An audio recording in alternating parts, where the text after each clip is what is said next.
But again, we're talking about what?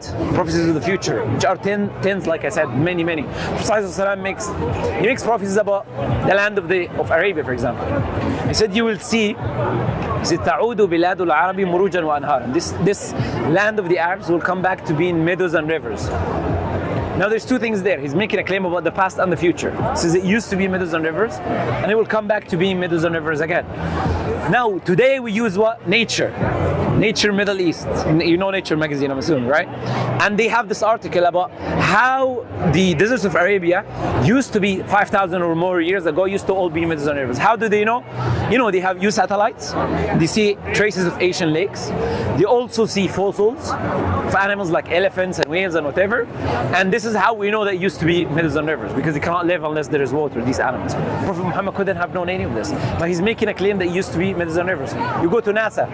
It's NASA, the greening of Arabia. And I have this picture, yellow picture of how the deserts of Arabia are, and how it's being green, and completely turning. How is it turning green? By the developments, the equipments, we can access the water deep within.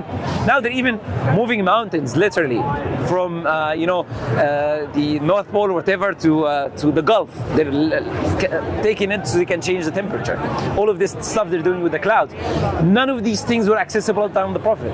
Prophet makes a prophecy about interest and usury. And he says interest and usury, we know it's haram in Islam, but he said it will become so widespread that even Muslims, if they try to avoid it, they will be hit with this dust.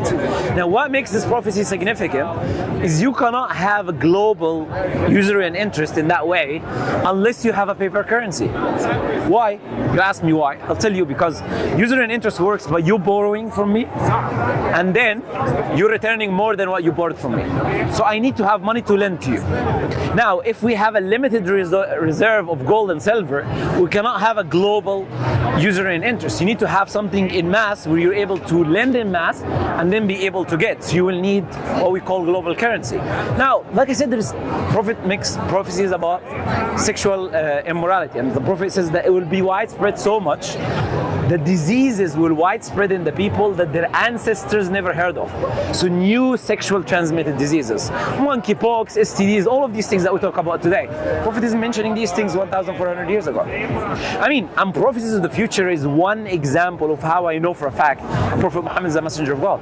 The Quran talks about the natural world, for instance, talks about the embryology, talks about the expansion of the universe, talks about the clouds, talks about geology, talks about mountains and their formation, all of these things that today people are winning Nobel Prizes for. You have Hubble telescope and discovering the expansion of the universe and getting the Nobel Prize. It's in the Quran 1,400 years ago. So I know for a fact that Islam has to be from God based on these evidences. And I know that God must exist also based on these evidences. But I said, whether I use these evidences or not, I can also establish God's existence through reasoning from the existence of the universe itself. No, but the question is whether I'm going to submit or not. That's a decision I make. But it has nothing to do with evidence, because the evidence is there and the rationality is there. But the choice I make, whether I follow it or not, is a different story.